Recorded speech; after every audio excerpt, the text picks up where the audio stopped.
My name is Tim Nelson. Found out about Fuse a little over 16 months ago. I was Googling around trying to figure out what I wanted to do with my time and where I could potentially use some workspace. The term makerspace popped up. I hadn't heard about that. And so I started Googling, found out that this place was opening soon, tried to get in contact with them. One thing led to another and they offered me a shop manager position here at Space. I've been involved with Fuse since about November of 2017, and my role is primarily to look after the equipment of the shop, make sure it's safe and usable for our members all the time.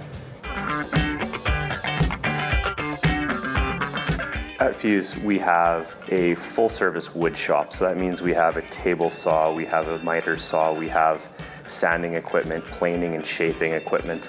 So you can take a raw piece of timber and turn it into a variety of different things. I teach a cutting board class, goes through very basic principles of that, all the way up to a 1940s model lounge chair made out of solid walnut.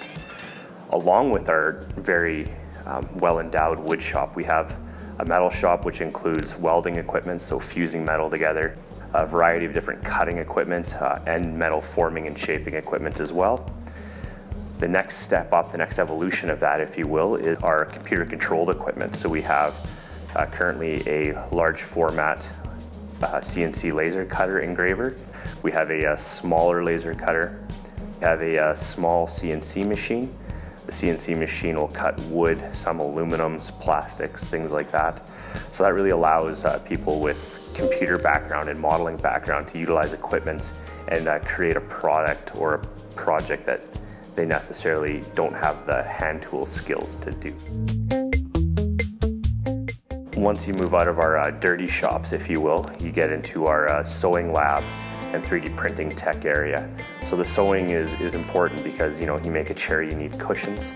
So we have equipment that will sew industrial grade materials and leather all the way down to what our cosplay participants use, and they use home-sized machines and sergers. It's impressive what people can think and then the process they go through learning those skills.